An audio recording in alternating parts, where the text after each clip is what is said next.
to the clarity of the heart. Here's your host, Holly McNEILL. Hello and welcome. Good morning if you're on the West Coast. Good afternoon on the East Coast. Good evening if you're in Europe and anywhere else. Thank you so much for joining me. I'm living here in Southern California, but the rest of the country is feeling some really, really cold weather right now. And if you're in one of those places, let me tell you, I feel you. I spent over 50 years in the North. I'm from South Dakota originally. I think Minnesota, where I lived for 12 years, has got high temperatures in the teens today. And I've been in those nor'easters in New England. So hopefully you're inside and cozy and warm. But anyway, so glad that you decided to join us today.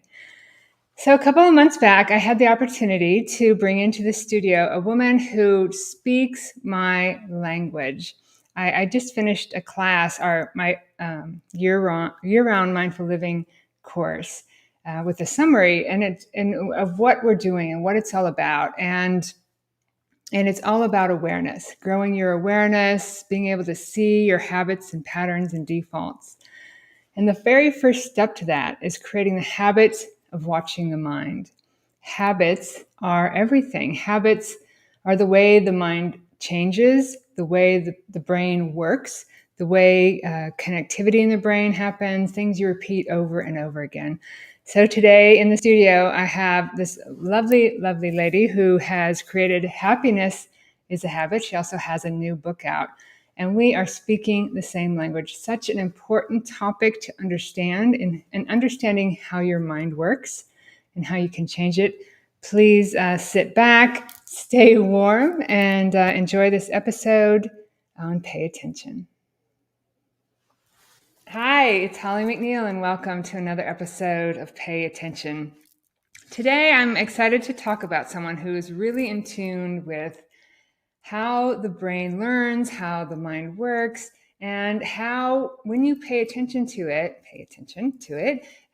you can really affect positive, amazing change in your life. So I'm going to introduce her right away, and then we're going to get into the topic of habits and paying attention and where you want to live your life from. So today I'm excited to introduce Michele Phillips. She's an author. She's got her own podcast. She's a speaker. She's helped tens of thousands of people. Welcome, Michele. Thank you so much for joining us on Pay Attention. Thank you for having me, Holly. I'm really excited to be here.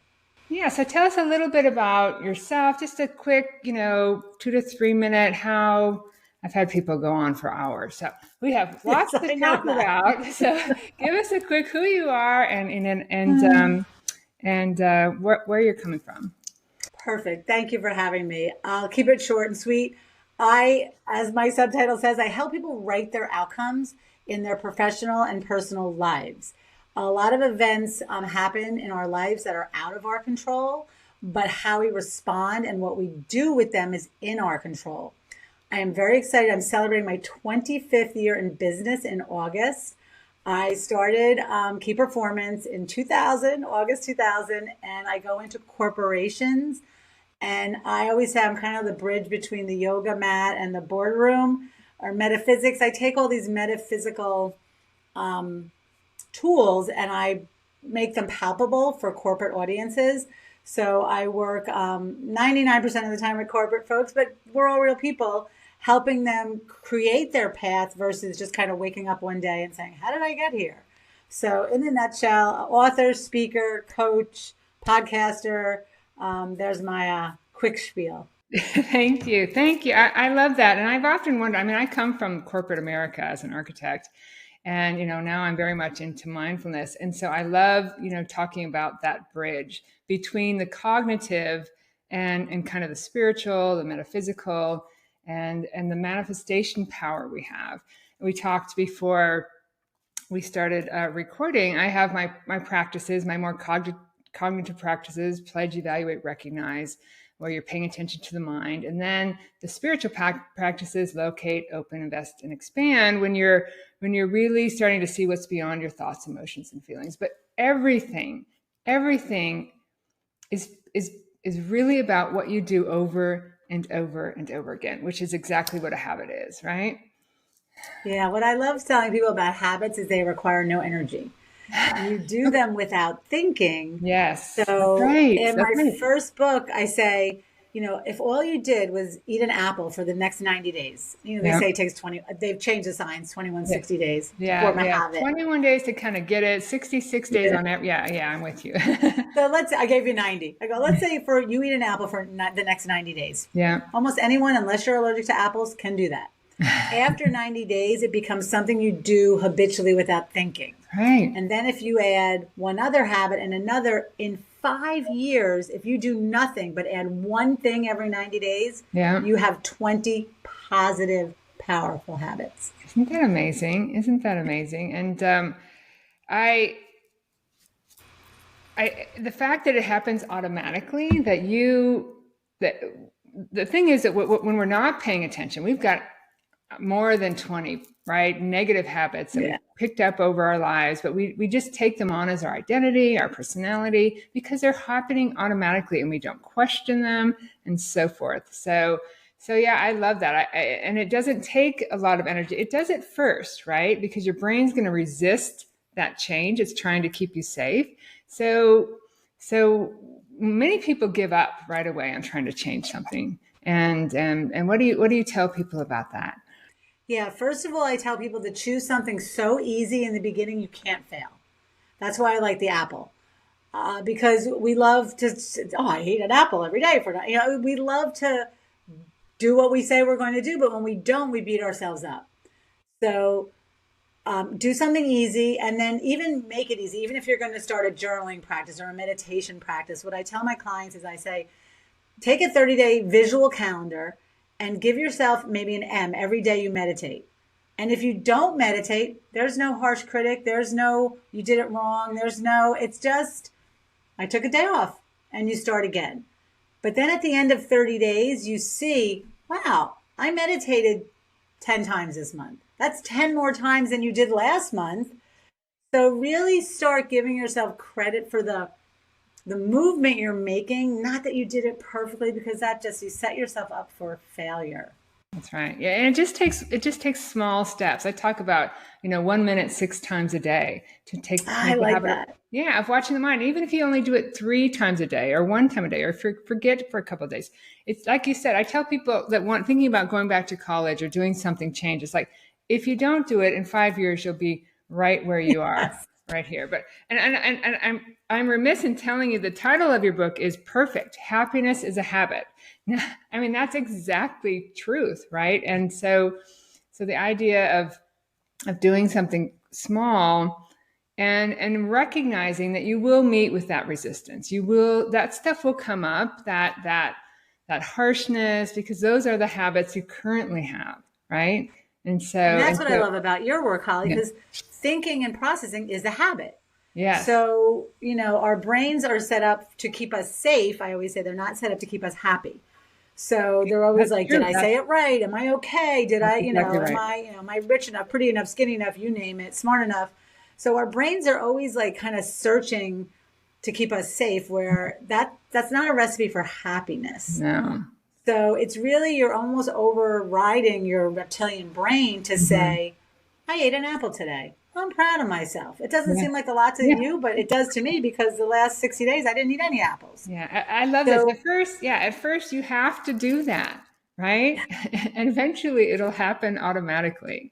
And realize the doubt and the falling down is part of the process. Nobody goes out and plays a perfect game of tennis or golf or skiing, I don't know, whatever your sport is.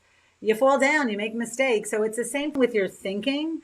I almost call it puppy training, because it's like, you got to bring your mind back to present over and over, and be gentle with yourself, not like harsh. Yeah. And we often do. I've heard the 3 reasons why habits fail. One is that we take on too much, right? Too much. So definitely keep it small. I can't remember the second one. The third one is, you need to change your environment or something like that. But yeah, keep it small and give yourself, credit for what you've done. And eventually it just takes those little changes. I've talked about it's like an ocean liner. and it's heading in one direction. And you can't turn an ocean liner around, overnight. It's just a slow move and slow, small recognition of what you've done. So to go back to what you said before about, and now I lost my thought. Oh my God, what did you say before? You said something before. I don't know, but I was going to say, and if you don't get the degree, you're still going to be, in 5 years, you're still going to arrive there. So you said that earlier. So if we do the same thing, I want everyone listening right now to imagine they had 20 new positive, powerful habits. What would your life look like in 5 years? And that's only from doing one simple thing every 90 days. I really want to stress that this doesn't have to be difficult. You made a really good point also that we take on too much, one thing at a time, little by little, but you're always moving ahead versus the person that's not doing anything or the person that gives up. Yeah, Schott, you're preaching to the choir, and I hope the listeners out there. I mean, I can just feel that energy here. And at first, again, because I came from a really low point. You talked about having your business for 25 years. That's wonderful. That's amazing. I spent 20 some years crawling out of a lot of negative habits that came from a really, really low point. And unfortunately, sometimes, I don't know why we have to hit rock bottom before we start to look for that change. But at first I couldn't see, a way out, but I believed there had to be better, So just even putting that belief in motion started to unravel all of those negative thoughts and patterns that I have. So this works for everyone. This is how the mind works, right? So I honor your journey. And I always tell everyone listening, every one of us has a very unique and special journey. Mm-hmm. And why one road goes this way and one road goes that way. And, I remember when I was going through my divorce, I would tell myself, you are a magnificent woman, worthy of great love. I had to convince myself, but the belief, like you said, like the belief that there's something better is that carrot that keeps you going, okay, I'm not settling for where I am because the belief is I'm worthy of something better. Yeah. And then from the metaphysical side, you're actually attracting that, right? And things start to show up. And for me, it was very much a very teeny tiny step by step. And I know this is, in America, at least in Western, you want to get there, you want to get it done, but have patience with yourself. And if you falter, just keep going. And eventually you will start to see. Well, you and I have talked about, I talk about living in one camp or the other. You're either living entangled from your thoughts, making your choices from there, or you're living in awareness. You're seeing them and being able to look at them with the wisdom that comes through in the silence. Yeah. You've got a similar, I think you talked about your two personalities or yes, something. I named, so, we all have these different voices in our head. We probably have more than two. I've named two. But when what you're saying, when you come to that awareness as these negative thoughts are rolling through your brain on repeat, yes. Right? What is it, like 72,000 thoughts a day, repeated negative thoughts? That's right. I named that, it's like the critic and the coach. So I named my critic Wanda, and Wanda is a bitch. I'm sorry, but she is horrible. She will rake me through the coals. She always is telling me I'm not good enough. I didn't do it right. I should beware or be careful or be afraid. And once I identified her as someone outside of me, it separated me. Yeah. So I tell this story.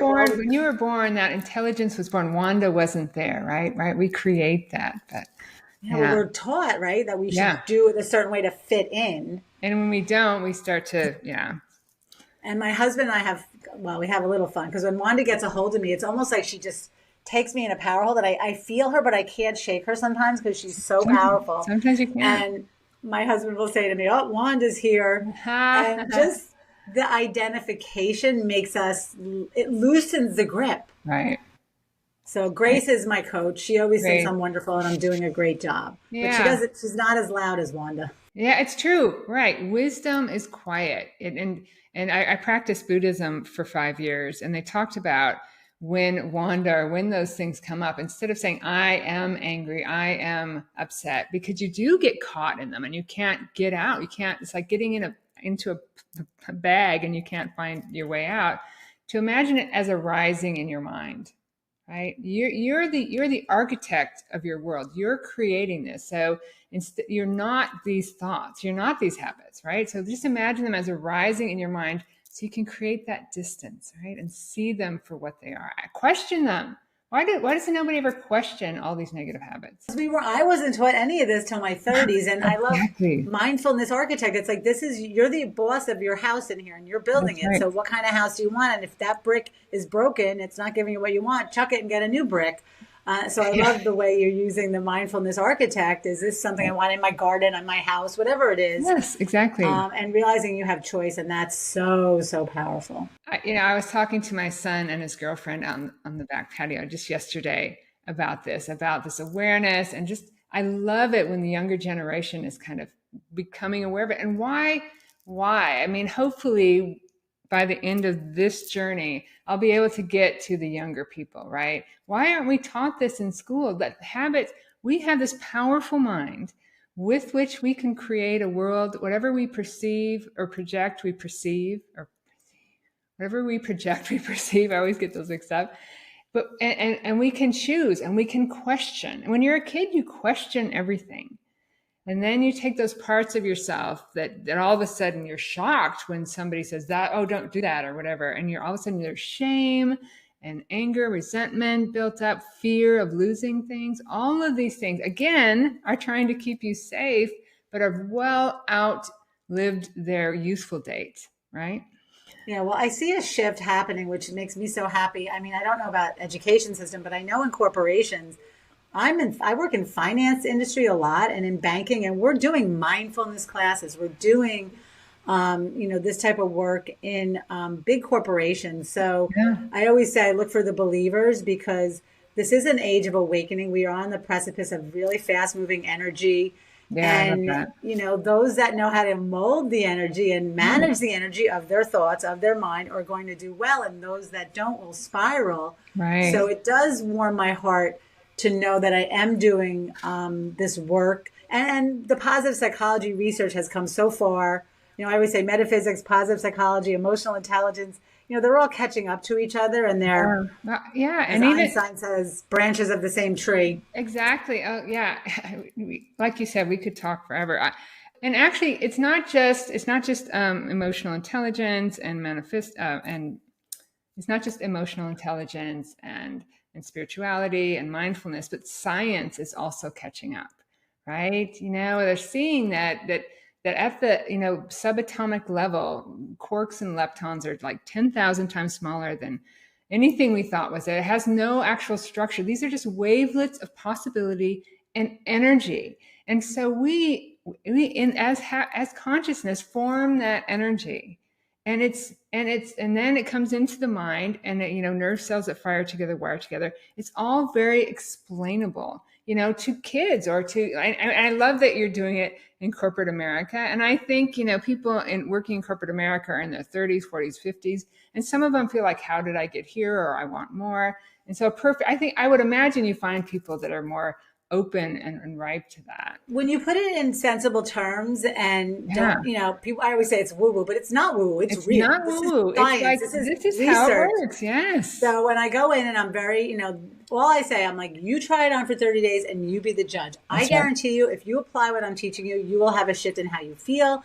And that will give you a shift in your results. 100%. So it might, it's trying it on, trying a new way. Yeah. And people are open to it. And I always say there always will be the doubters and the naysayers, but those that's not my audience. Who's ready to hear you will find you.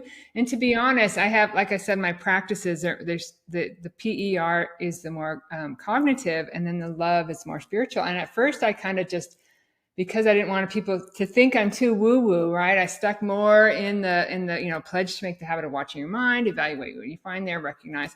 But it's all connected. Like you said, or Einstein said, branches of the same tree. Everything points back to this. And again, like you said, it's provable now. And so to be able to go in and say, look, this is how it works, and this is what science says.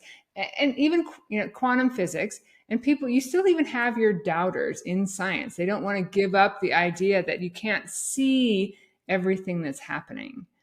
Well, that's where, the metaphors come in. And again, I always say, if you're stuck in materialism, that's been debunked also, right? Because when you break it down to the subatomic level, right, we're all made of the same thing. That's right. But I don't all one. need to know how to read music to know when the pianist hits the wrong note. That's right. So it's the same with us, right? When I'm going along my day driving, everything's good, and then I see a blue Toyota, and it reminds me of my ex-husband, or else I get that gut punch in my stomach, I know my emotions hit the rumble strips. Yeah. So it's teaching people that your emotions hit the rumble strips, and it's like, okay, you're going to go down that road, or are you going to realign your thoughts? And I'm sorry, my piece is falling out. That's what I really want to teach people is, knowing that you have certain things that trigger you, and it's your mind. It's not in the real life. Everything's fine. It's a beautiful sunny day still, right. But my mind just went back to a memory that hurt me.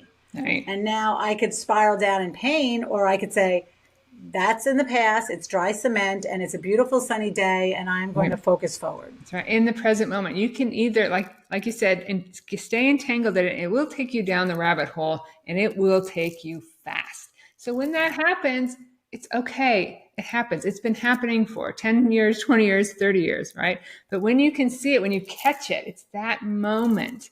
I see what's happening, right? My mindset. That's the beauty of, like I always say to my clients, when you start to laugh at things that would have set you off, know you're growing. Yep. Right? Yep. Oh my God, a year ago, that would have put me down in the dumps every for 3 little days. piece at a time, every little moment, because every time you catch it, it doesn't fire that nerve cell, those neurons, and that connection weakens. And it takes time, and it takes patience, and it takes, again, at first I'm here for you. I love you. You got this. You're amazing. And eventually, I remember, my practice is 1 minute, 6 times a day. The first time I'm like, oh, I'm watching my thoughts. Instead of having to stop for 1 minute and watch my thoughts, like you said, I guarantee if you do that 1 minute, 6 times a day for, 90 days, you will be always watching your thoughts. You will always have that habit. And I love it. And it's so simple. And you said something so important I want to go back to. You said, every time you see it, it weakens that connection. Yeah. Right. And that's what's so important. So whenever you see the negative thoughts, you're like, it's getting weaker. I'm getting stronger. Yay. That's right. I love that. I love that. In fact, I was going to say, this conversation could go on forever, but what would be one? I mean, you've already given 2 or 3 great tips for the listeners today, but what would you suggest somebody do? Right? I guess eat an apple or just anything small, but when you first meet someone and especially somebody that's really low or really hurting, what would you tell that kind of listener? Yeah, I'm going to give your advice back. Someone that's really low and hurting, sometimes they're unreachable. So that's the thing too.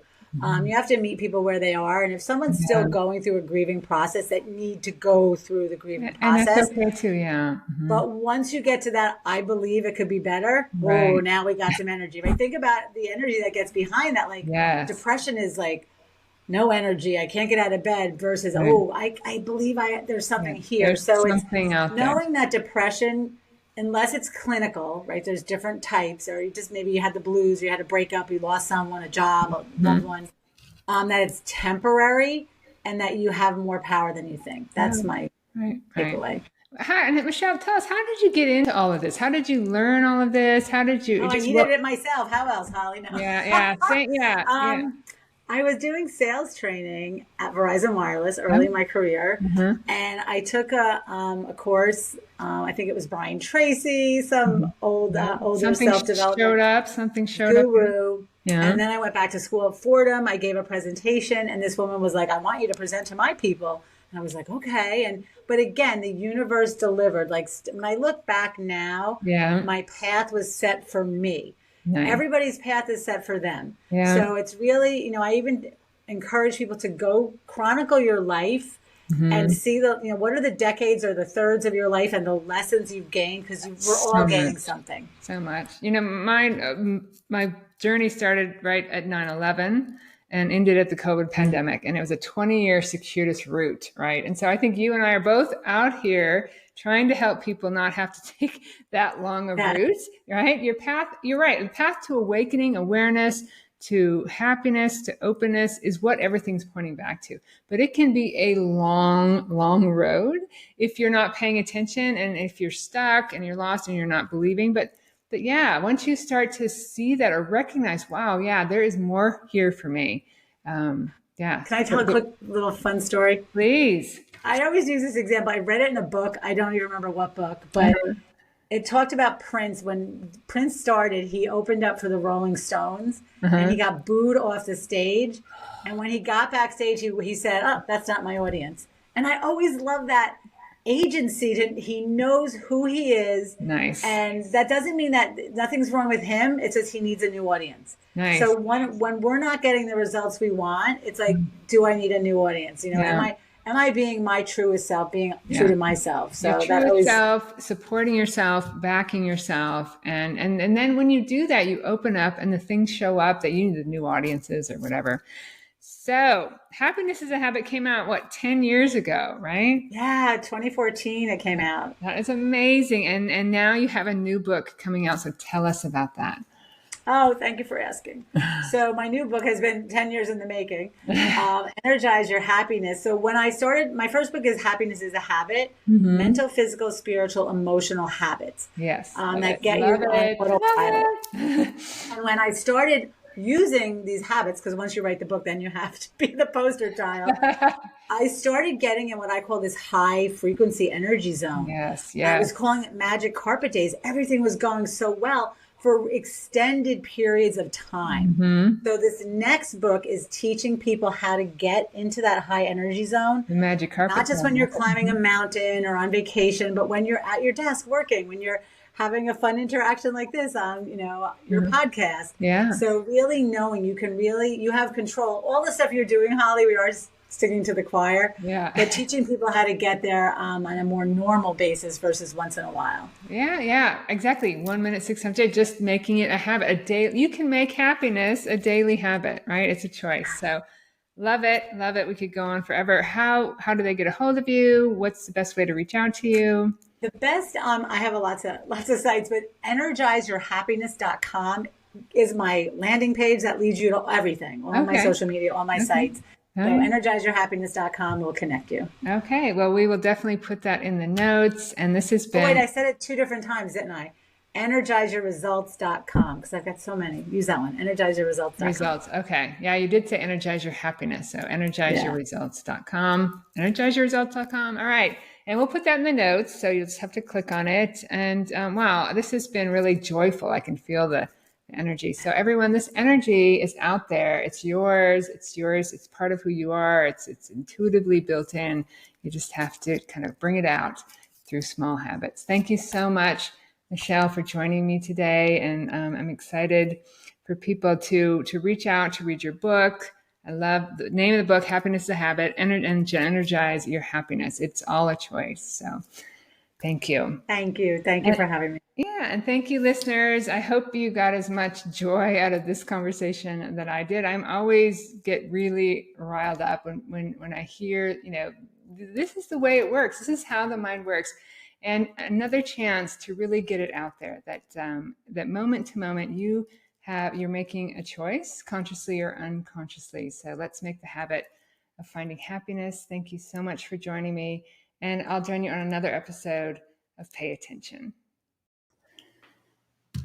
Wow. So when we're doing this live, I'm in the background and I'm watching our recording, and hopefully, the guest can be with me. But today, Michele was going to join me, but she had something come up and had to be traveling today. But she did say thank you for coming on.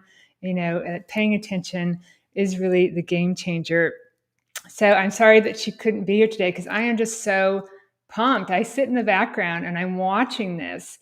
And it's just, yes, right on. I'm so excited when that energy of change, when that energy of understanding is flowing. And I really felt that in this episode with Michele today. I hope you did too. And, I talked about that ocean liner, but what I loved it when she talked about was the rumble strips.